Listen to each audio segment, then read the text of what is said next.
Amis téléspectateurs, bonjour. Le 15 juin prochain, les communicateurs béninois vont aux urnes.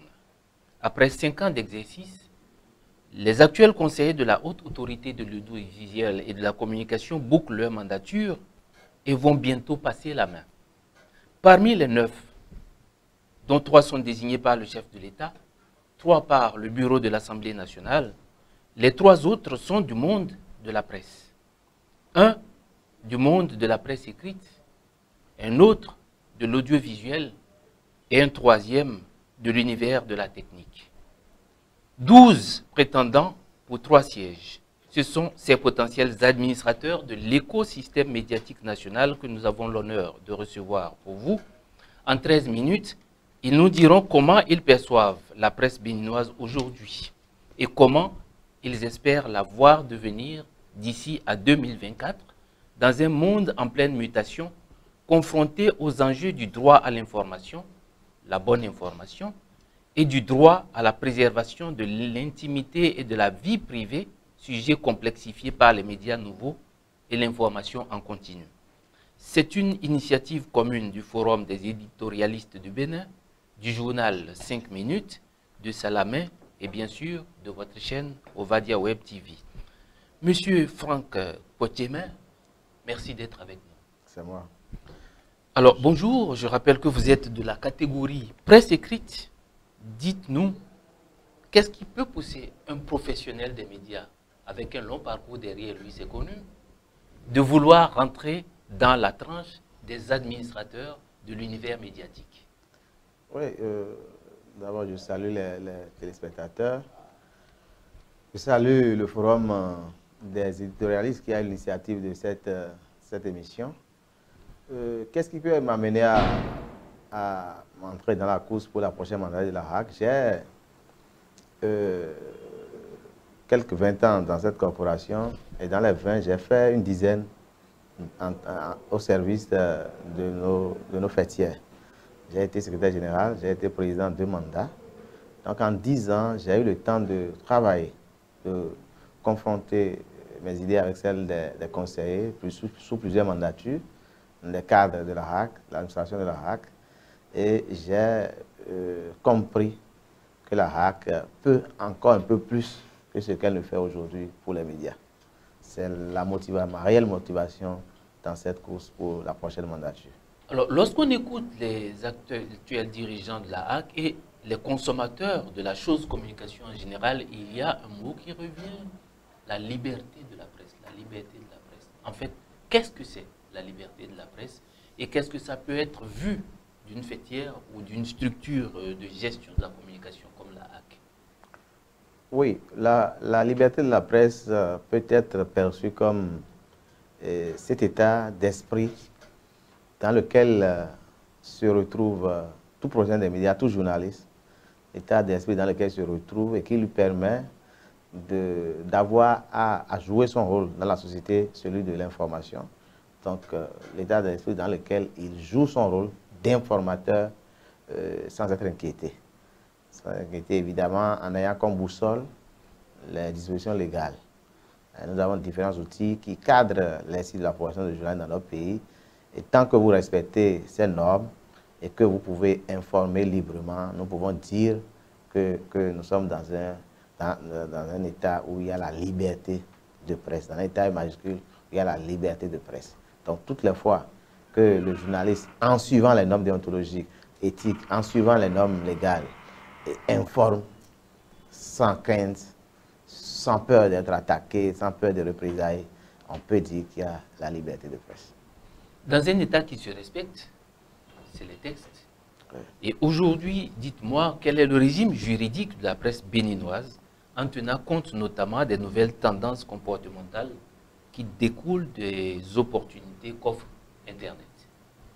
Oui, on peut dire que d'abord, nous étions dans un environnement législatif très éclaté où pour réglementer la presse écrite, il fallait se référer à la loi héritée du colonisateur, la loi 72, la fameuse loi 72. Quand vous êtes dans l'audiovisuel, c'est la loi de 94. Et il y a également l'ordonnance de président Zinsou, il y a la loi sur les affiches, bref, il y a au moins quelques 4-5 lois qui organisaient un peu notre secteur. Nous avions dit en son temps qu'aux États généraux en 2002, qu'il était temps d'aller à une législation unique. Et sans oublier qu'il y a des secteurs que la loi n'avait pas totalement pris en compte, mais qui intéressaient bien le domaine des médias. Donc il fallait aller à une législation unique. Et c'est ça qui a inspiré l'avant-projet portant Code de l'information et de la communication, qui finalement ne naîtra qu'en 2015, mais en temps, du fait des nouveaux médias, du fait de la sommation de l'UIT qui demandait à toutes les nations qui sont en accord avec elle de passer à la télévision numérique en 2015. Alors que nous travaillions pour la mise en place d'un code de l'information et de la communication, il a été utile, avant même cette loi, d'en adopter une autre qui est venue plutôt en 2014, qui est la loi qui organise la TNT, la loi sur la radiodiffusion numérique. Et comme je le dis, les contingences des nouveaux médias obligent. En 2018, il est apparu nécessaire que l'État puisse nous doter d'une loi portant code numérique. Cette loi qui vient un peu organiser le secteur du numérique, organiser surtout les sanctions. Mais pour les organes en ligne de manière générale, c'est beaucoup plus la loi portant code de l'information et de la communication qui organise ce secteur. Donc, du souci qui était de pouvoir doter notre corporation d'une législation unique, et avec l'avènement du code, finalement, nous sommes retrouvés encore dans un environnement juridique bien éclaté, de sorte qu'aujourd'hui, pour parler des textes de loi qui organisent notre secteur de la presse, il faut prendre le code de l'information, il faut prendre la loi organique sur la RAC, il faut prendre le code de l'information, il faut prendre la loi de 2014 sur la radiodiffusion numérique, et également, plus récemment, le code numérique qui a été adopté l'année passée. Alors, dites-moi, Internet, TNT, est-ce une opportunité ou une menace pour les gens du secteur de la communication? C'est les deux à la fois. C'est les deux. Moi, en tant que journaliste, je pense que c'est une opportunité. La preuve, nous ne pouvons plus nous en passer. Mais c'est également une menace pour nous, professionnels des médias. C'est pour cela que depuis 4 ans maintenant, nous travaillons au niveau des associations à conscientiser les problèmes des médias de sorte qu'ils sachent profiter. Et nous avons observé ce que nous pouvons appeler la migration. Plein de problèmes des médias qui étaient très actifs dans les journaux classiques, la presse écrite, ont fait la migration très rapidement pour se retrouver en ligne. Et donc la plupart de ceux qui ont créé les organes en ligne au Bénin ici, la grande majorité, c'est des anciens journalistes, des journalistes de la presse écrite qui ont voulu saisir cette opportunité que constituent les nouveaux médias et ont fait la migration. Donc il nous revient de profiter de ces nouveaux médias. Alors, pour vous, dans l'intérêt des consommateurs. Pour vous, candidat à la prochaine mandature de la HAC, quels sont les sujets importants à aborder par cette mandature qui s'ouvre et pour quel type de solution dans le bien des consommateurs et dans le bien des professionnels du secteur? Non, ce qui est urgent aujourd'hui, c'est de pouvoir replacer cette institution dans son contexte. Si la HAC a été créée pour promouvoir la liberté de la presse, aujourd'hui, de plus en plus, il s'observe que cette institution se démarque de son rôle traditionnel.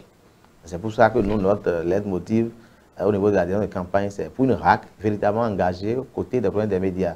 Donc, c'est comment faire pour amener cette institution à assurer, à promouvoir la liberté de presse dans notre pays. C'est vrai, quand on prend le rôle principal de la RAC, tel qu'édité dans la Constitution du 11 décembre, et quand on va lire la loi organique, on se demande, mais comment est-ce que l'organe qui est chargé de promouvoir, la liberté, comment cet organe peut être encore à même de fermer la liberté? C'est de cela qu'il s'agit. Nous, en tradition, on dit la bouche qui bénit ne maudit plus. Voyez. Mais quand on finit de faire la réflexion, on dit, mais comment est-ce que la HAC peut finalement, en voulant respecter la Constitution, en voulant respecter la loi organique, et je sais que des différentes mandatures qui se succèdent, les conseillers sont beaucoup plus tentés par le respect de la loi organique que le respect de la loi de la Constitution du 11 décembre. Puisque c'est dans la loi organique qu'on parle On donne des prérogatives à la RAC de pouvoir sanctionner. Alors nous, au conseil, on dit, le défi, c'est de pouvoir voir la prochaine mandature, la 6e, se mettre dans un rôle d'un bon papa. Ce bon papa, c'est celui-là qui sait taper l'enfant quand il le faut, mais qui sait également le caresser quand il le faut, le cajoler quand il le faut. Donc je crois que c'est le défi principal. Alors, droit dans les yeux des auditeurs qui vous suivent maintenant, si vous étiez élu, quel engagement vous prenez pour le bien de la communication encore une fois? Oui, le premier engagement, c'est d'aider avec les pairs, les autres conseillers, à replacer l'institution dans son rôle, dans son contexte, celui de la promotion de la liberté de la presse. C'est important. Et il est également utile, le défi, c'est de pouvoir travailler à dégager, dans une lecture croisée, du Code de l'information et de la communication, de la loi organique de lecture croisée, dégager toutes les prérogatives qui sont celles de la RAC et pouvoir les mettre en exergue pour le bien-être de la population. Nous avons été avant-gardistes dans la mise en place du Code de l'information et de la communication et nous savons toutes les prérogatives qui ont été concédées à cette institution de régulation, malheureusement qui sont en berne depuis 4 ans.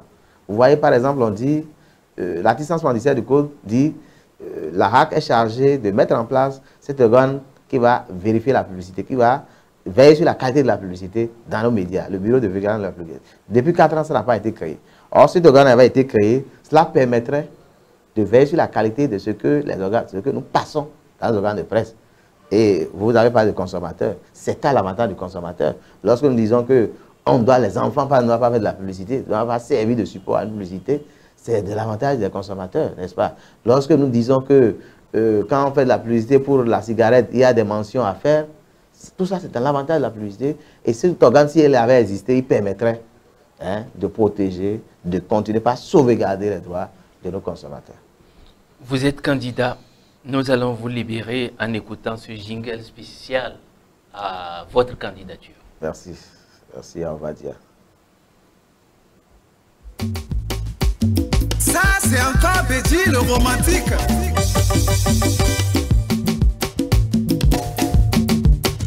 Nous te choisissons pour aller siéger.